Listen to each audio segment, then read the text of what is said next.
Unless you are actually an Italian nonno, the word Amaro may not have been on your radar until fairly recently. Now, however, you can't swing a cat in a bar without knocking over a dozen bottles of them. So what are they, and how have they come to dominate the cocktail world?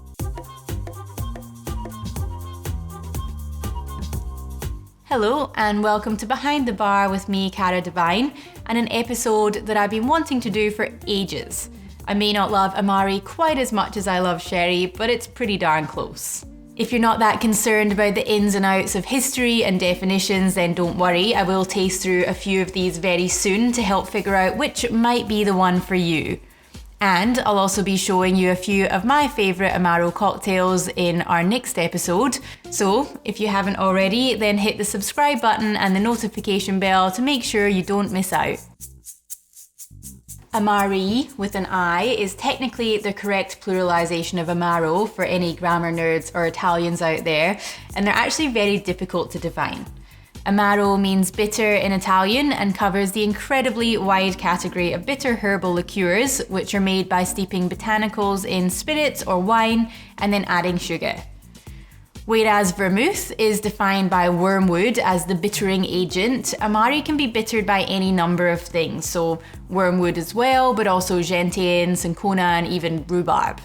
There are some made elsewhere in the world, for instance France and Switzerland, but Italy is the true home, and most modern versions, like ones made here in Australia, are based on Italian regional variations. Campari and Aperol are among the most famous, but the range of flavours covered in this category is pretty astounding. There's even some like Cynar, which are based on artichokes.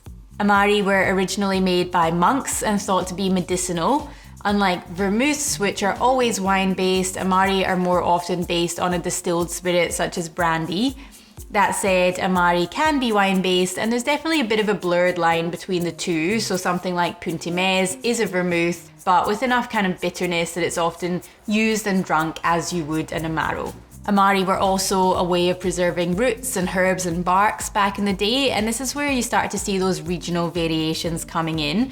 So for example, Alpine Amari like Braulio will have juniper and pine notes, whereas Sicilian Amari like Averna usually have a really strong citrus element, just because that's what was growing in the areas where they're made. Amari as a category is so versatile that it has you covered from pre-dinner aperitif to nightcap. Generally speaking, your sort of lighter coloured Amari like Aperol or Suze, which is actually French but definitely falls in the same flavour category. They work really well in spritz style drinks to kind of get the appetite going, and then darker Amari like the Fernet family, of which Fernet Branca is definitely the most well known, will settle the stomach and ease you off to bed. I know I do keep saying the word bitter, but Amari have sugar added to them as well, and so there's actually this really Moorish bittersweet base with all of the various botanicals layering flavour on top. Some of these will have upwards of 30 ingredients, so they're honestly a cocktail in themselves and work really well just on ice or topped up with soda. And the fact that they're usually quite low in ABV, although actually not all are, lots of bartenders do shots of Fernet Branca, and I always assumed this was because it was lower in alcohol, so they were pacing themselves, but it's actually like 40%, so it must just be the cool kid factor. But anyway, the lower ABV does make them a great base for lower alcohol cocktails. So, you know, the Aperol Spritz has certainly done its bit in popularising the category, with many people getting used to the flavour there and then moving on to kind of stronger tasting Campari in Americanos or Negronis. Because there is such a range of flavours, but still with that balancing bitterness, an easy way to switch up cocktails is just to change the Amaro used or even substitute one in for vermouth.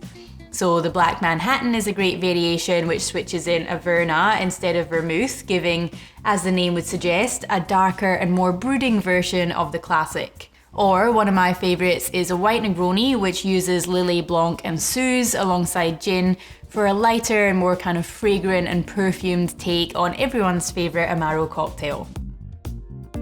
I am going to preface this with saying that this is obviously very much down to personal preference. So, you know, if Aperol Spritzes are your all-time favourite, then of course you need a bottle of Aperol, or if your palate leans to the bitter and dark side, then spend your time exploring all of the Fernets you can get your hands on. For me though, these are three really versatile products which will allow you to make a wide range of Amaro spiked drinks. So my number one for your more light and bright style of Amaro would be Suze.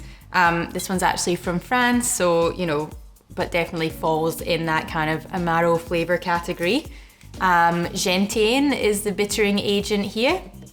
So kind of a root, which is found in the Alps. So the first thing that you'll notice about this one is how bright it is. It's actually like a really quite sunshine yellow. And I do like that, you know, a lot of other Amaros are darker in color, and it kind of means that when you're using them in drinks, it can go a little bit murky.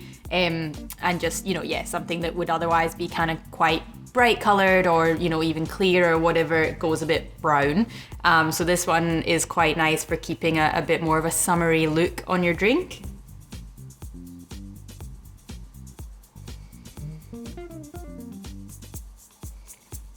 It just smells like sunshine and flowers. It's really light and bright and lifted and perfumed.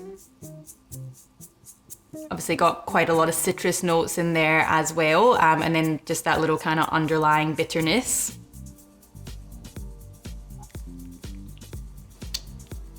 Definitely has a fair amount of sweetness up front. You almost think that it's going to land a bit more like an Aperol, and then just right at the end it sort of whacks you with a properly quite kind of grippy and bitter finish.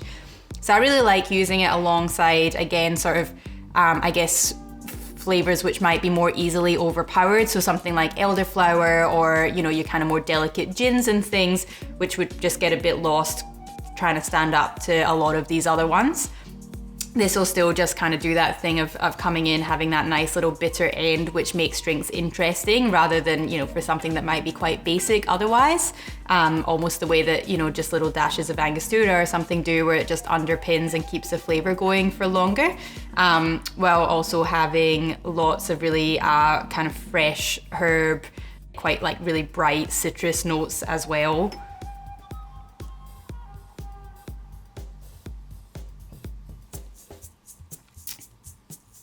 Delicious.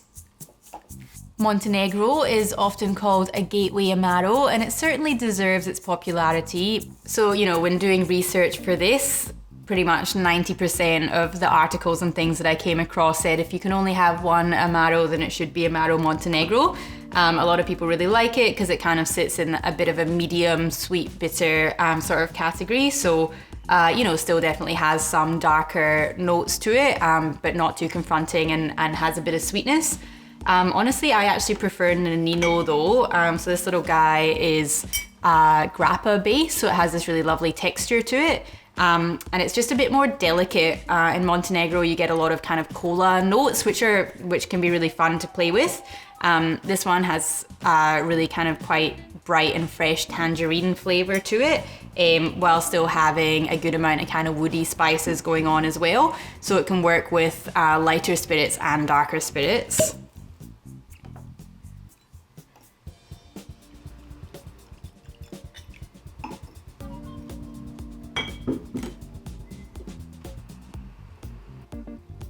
It does have a little bit of that cough medicine thing going on, but in a really good way.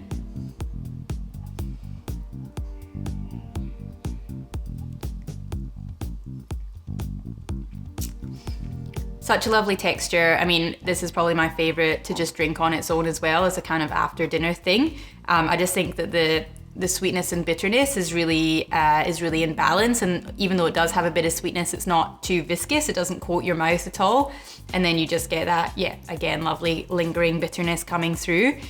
As I said, it really doesn't not go with anything, even things like tequila, which I do find a little bit harder sometimes to sort of balance out with these guys. It can definitely sit alongside with that really kind of bright, juicy orange note.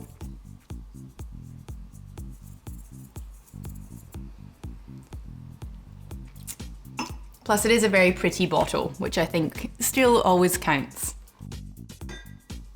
Then our next one would be Cynar. Again, I do love the design on this, and you've actually got the little artichoke heart on the label. It's so 70s looking.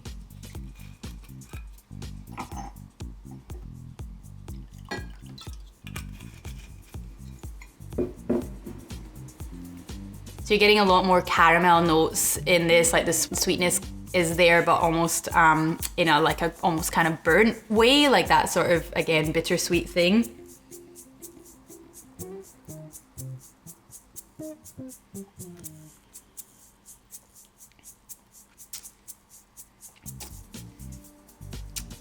And then, yeah, it's all kind of quite vegetal, like leaf, almost kind of damp, leafy sort of flavor, which I know doesn't sound necessarily super appetizing, but it's the same sort of thing as you get in whiskeys and things when they've been aged in older casks, and it's interesting. It's just a really interesting flavor. It's not honestly one that I would tend to just sit and drink by itself, although it does go nicely actually with some tonic and a little slice of orange in there if you do like things which are quite bitter. But definitely in other drinks which are, you know, just needs a little something, a little je ne sais quoi. Quite often it's that kind of savory note that your mouth doesn't even know that it wants to taste, but it really does. It makes you want to go back for another sip.